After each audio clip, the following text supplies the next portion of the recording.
Estamos en comunicación con el jesuita y doctor en astronomía José Gabriel Funes, que visitará la Universidad Católica de Santa Fe el próximo 5 de septiembre para hablar de ciencia y fe, origen y fin del universo.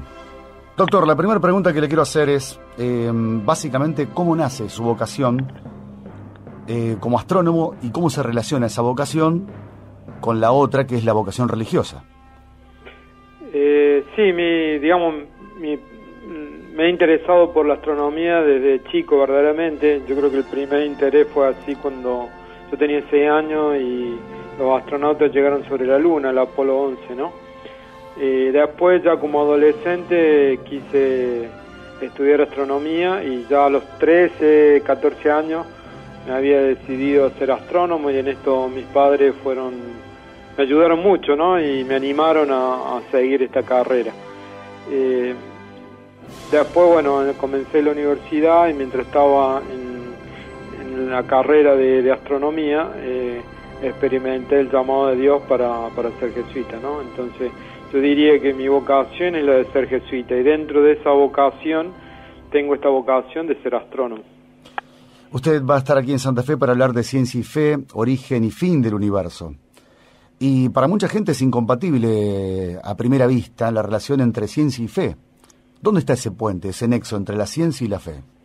Bueno, como dice, a primera vista, ¿no? Si uno conoce un poquito mejor la historia de la relación entre ciencia y fe, uno se da cuenta que, bueno, no hay tanta separación como pareciera, ¿no?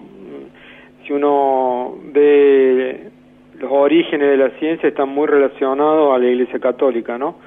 En nuestra congregación, en nuestra orden religiosa, la de los jesuitas, se ha caracterizado desde el comienzo por darle mucha importancia a la ciencia, en particular a la astronomía, ¿no? Y el mismo Galileo ha sido muy católico y respetuoso, ¿no? Más allá del conflicto que después surgió, ¿no? Entonces, ciencia y fe no son enemigos, ¿no? A veces se pintan como si estuviéramos en una guerra, ¿no? Ciencia y fe son dos modos distintos de interpretar la realidad, que se pueden ayudar mutuamente, ¿no? Una no debería negar la otra. Esto no significa que no haya tensiones, y de hecho a lo largo de la historia ha habido tensiones entre ciencia y religión, el caso más evidente es el caso Galileo, ¿no?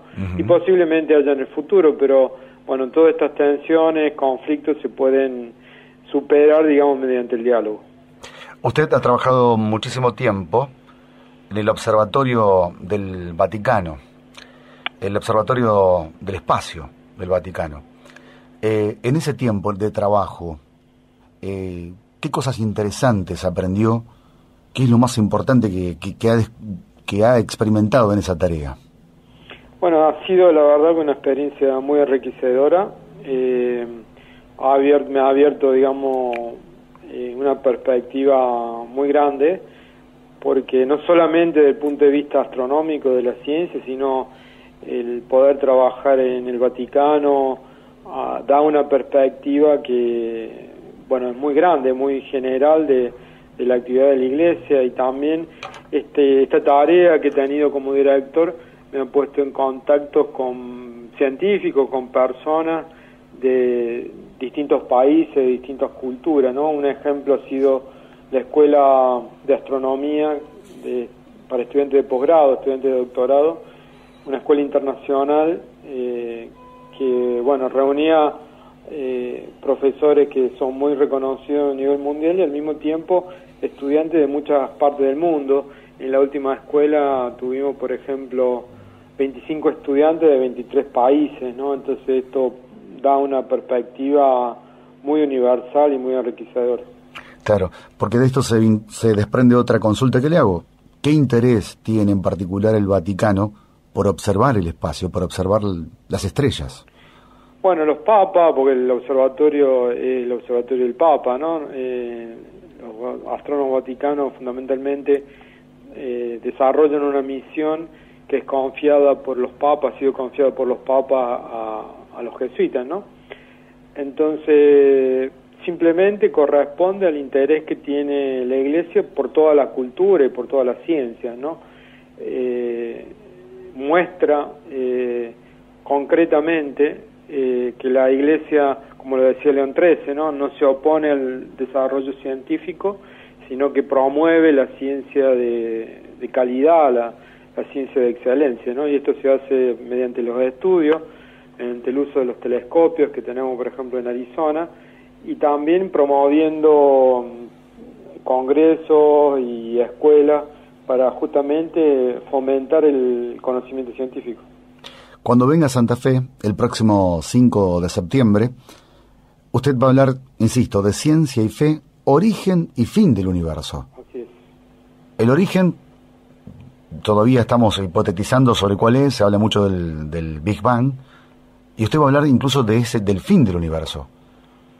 Bueno, ¿Cómo es eso? Ya es difícil hablar del comienzo del universo, aunque tenemos mucho más datos, ¿no?, sobre el comienzo del universo. En realidad conocemos bastante sobre el origen del universo y podemos decir que el Big Bang es la mejor explicación que tenemos actual desde el punto de vista de la ciencia, ¿no? Y eso nos permite reconstruir el universo, cómo se formaron las primeras estrellas, las galaxias, los planetas, el Sol, la Tierra, etcétera. De algún modo, en las condiciones iniciales del universo está escrito su futuro, su destino, ¿no? Uh-huh. Entonces, bueno, en la conferencia voy a tratar de mostrar lo que podemos decir desde el punto de vista científico sobre el futuro del universo. No se trata de hacer una profecía, sino simplemente de mostrar lo que podemos decir desde el punto de vista científico. Y también me voy a referir tanto al origen como al futuro, al final del universo, también desde una perspectiva de fe, ¿no? Así como doy la interpretación científica del mundo, del universo, voy a tratar de dar una interpretación religiosa del origen y del final del universo. Bien, y la última pregunta, doctor, casi un poco se cae de madura, pero usted como jesuita, y ya saliendo estrictamente de la astronomía, ¿qué representa esto de tener a un papa como Francisco, un papa jesuita, en la cabeza, ¿no?, de la Iglesia Católica? Sí, yo creo que es algo importante para la historia de la Iglesia, ¿no? En primer lugar, es el primer papa latinoamericano, ¿no? Y esto significa que cuando los cardenales lo eligieron, de algún modo se fijaron en esta parte del mundo, ¿no? En este estilo de ser iglesia en Latinoamérica y en particular en la Argentina.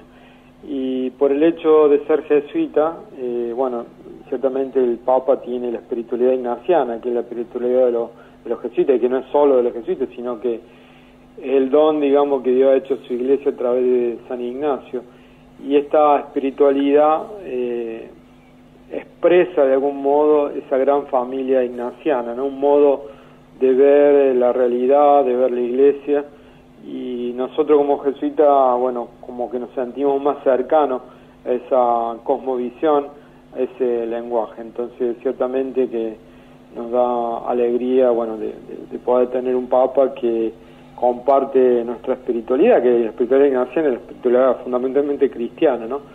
Pero, bueno, nos da esta perspectiva y este lenguaje al que lo tenemos, los jesuitas al menos, nos sentimos muy cercanos. Le mando un abrazo grande. Bueno, muchas gracias y saludo a todos los oyentes. Nos estamos viendo, muy amable. Muy amable, hasta luego, gracias. Era el jesuita y doctor en astronomía José Gabriel Funes, que el próximo 5 de septiembre estará disertando en la Universidad Católica de Santa Fe sobre el tema Ciencia y Fe, origen y fin del universo.